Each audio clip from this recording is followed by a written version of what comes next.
Donc bonsoir à tous, je suis très heureux de vous accueillir ce soir pour le lancement du dispositif SOS interne de la région Centre-Val de Loire. Je suis Benjamin Taureau, je suis interniste en 9e semestre et membre de l'association des internes de Tours. Et donc au nom de l'ensemble des membres de l'AIT et des internes de psychiatrie qui participent au dispositif, nous vous remercions d'être présents ce soir.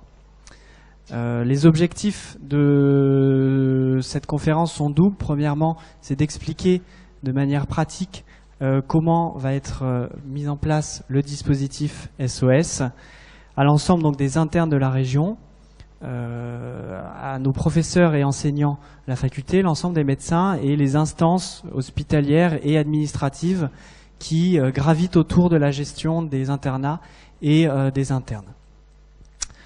Ça, c'est le premier objectif. Et le deuxième objectif, c'est d'essayer d'ouvrir en fait une réflexion sur la santé mentale des jeunes médecins et principalement des internes. Par souci de transparence, donc je vous informe que la conférence va être filmée pour que les internes qui ne sont pas présents ce soir puissent bénéficier de la conférence a posteriori. Ensuite, j'aimerais faire quelques remerciements. Premièrement à Aline Marie-Florence, qui est membre de l'association et qui est la principale promotrice du dispositif. Ensuite, aux internes de psychiatrie qui participent au dispositif, sans lesquels le dispositif serait non opérationnel. Et puis l'ensemble des professionnels de santé qui font partie du réseau géographique que l'on va vous expliquer. Ensuite, pour finir, je remercie aussi nos partenaires avec qui on travaille quasi quotidiennement, de manière efficace et étroite, que sont l'ARS, que sont la faculté de médecine, monsieur le doyen, ainsi que le CHU. Avant de passer la parole au doyen de la faculté de médecine, les membres de l'association des internes de Tours aimeraient rendre hommage au docteur Max-André Dopia, qui était un anesthésiste réanimateur au CHU de Caen, qui nous a quittés la semaine dernière et qui était extrêmement investi sur la question de la souffrance au travail et sur la question du burn-out. Voilà pour le mot d'introduction. Donc je passe la parole au doyen de la faculté de médecine de Tours, le professeur Patrice Dio. Bonsoir à toutes et à tous. Le sujet de la qualité de vie et de la santé des étudiants en médecine, pas que des internes, des étudiants en médecine et en santé d'ailleurs, n'est pas nouveau, puisque moi je me souviens il y a très nombreuses années d'avoir eu une chef de clinique en pneumologie, il y a de nombreuses années, donc vous ne pouvez pas l'avoir connue, qui avait travaillé sur ce sujet de la souffrance au travail avec l'aide de Philippe Colomba, qui n'est pas là ce soir, mais qui je sais est proche de vous et de votre organisation. Bon. Puis à l'époque, je n'avais pas tellement porté attention à ça.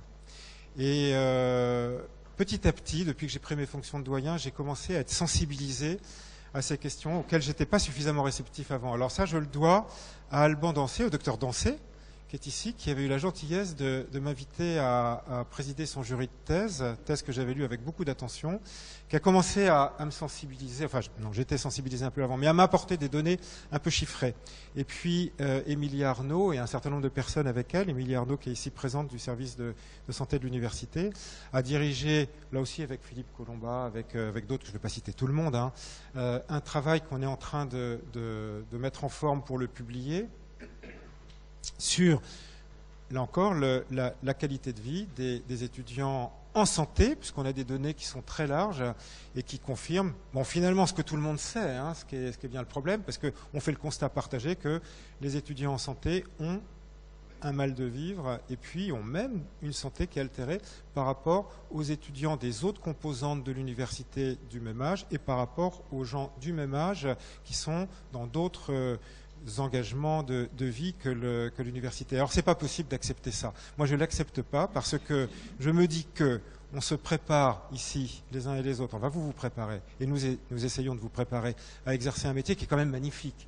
Quel que soit le type d'exercice qu'on fait, c'est magnifique. Et donc se dire que des gens se préparent à un métier magnifique et sont en souffrance, il y a quelque chose qui ne va pas. Bon. Alors, ce quelque chose, ça nécessite de bouger, et on a commencé à bouger ici dans cette faculté avec l'aide des étudiants, parce que si les étudiants ne nous aidaient pas et n'avaient pas pris le mort aux dents, on n'en serait pas où on en est aujourd'hui. Et je ne dis pas que tous les problèmes sont résolus, mais pour commencer par ce qui se fait dans le deuxième cycle, ou du moins pour commencer par ce qu'on fait à la faculté. On a mis en place une commission d'accompagnement des étudiants qu'on a appelés en difficulté et qu'on ne veut plus appeler en difficulté parce qu'on se dit qu'on peut accompagner des étudiants avant qu'ils soient en difficulté, a fortiori s'ils sont en difficulté, mais on a enlevé le mot difficulté. Bon. Cette commission, en fait, elle est un peu débordée par son succès, ce qui veut bien dire qu'il y avait un besoin, mais le besoin, il est insuffisant. Et les étudiants de deuxième cycle, c'est pour ça que je commençais par évoquer les étudiants de deuxième cycle, sont venus vers nous dernièrement en nous disant on aimerait mettre en place à la faculté de médecine un bureau d'interface professeur-étudiant, à l'image de ce que vous connaissez sans doute, qui a été mis en place à Paris 5 et qui a beaucoup de succès. Alors les étudiants l'ont présenté hier soir au conseil de faculté, là, le site web est ouvert et on va mettre ça en place. C'est de la prévention primaire, je dirais. Et puis à côté de ça, donc les internes sont venus nous interpeller dernièrement en nous parlant de leur projet de mettre en place SOS Interne Région Centre. Et bien entendu, on a dit, on vous accompagne et on le fait.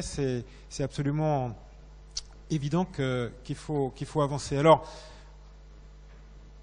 tout ça, c'est de la prévention primaire ou secondaire. Ce qu'il faudrait, c'est qu'il n'y ait plus de prévention à faire. Donc il faut aussi sensibiliser les uns, les unes et les autres au pourquoi des difficultés. Et là, c'est complexe.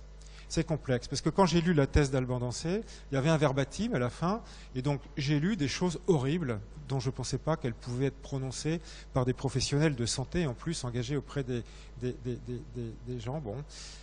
On essaie d'agir avec tact, parce qu'il faut le faire avec tact, pour faire évoluer les comportements. Je dis qu'il faut le faire avec tact parce que quand les internes sont venus me voir, je crois que c'était cet été qu'on s'est vu, on a discuté de savoir qui on pouvait faire intervenir. Moi, j'ai beaucoup insisté pour qu'on fasse intervenir quelqu'un qui, donc en l'occurrence Alban Dancé, parce que je crois qu'il va intervenir, qui aborde les choses de façon posée et sans esprit de polémique et sans esprit de provocation.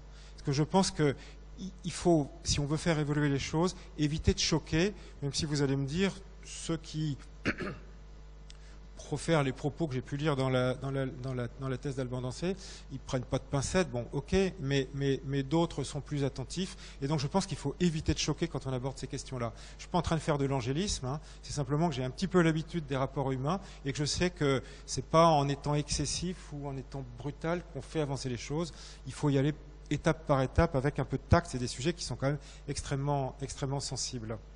Et puis, à côté de ça, il y a un autre élément, et là je vais peut-être vous choquer, parce que ça peut faire l'impression du discours d'une vieille barbe, hein, c'est que je pense que un certain nombre d'enseignants, aujourd'hui, sont un bon reflet d'une société qui n'est pas forcément celle dans laquelle vous vivez aujourd'hui. C'est-à-dire que les gens qui ont appris la médecine dans les facultés et dans les établissements hospitaliers, à mon époque par exemple, peut-être étaient exposés à des choses qu'on acceptait mieux à l'époque qu'on ne les accepte aujourd'hui. Et on n'a pas à les accepter aujourd'hui. Hein. Je ne suis pas en train de dire les jeunes ont perdu toute la résilience qu'il faudrait avoir. C'est pas ça que je suis en train de dire.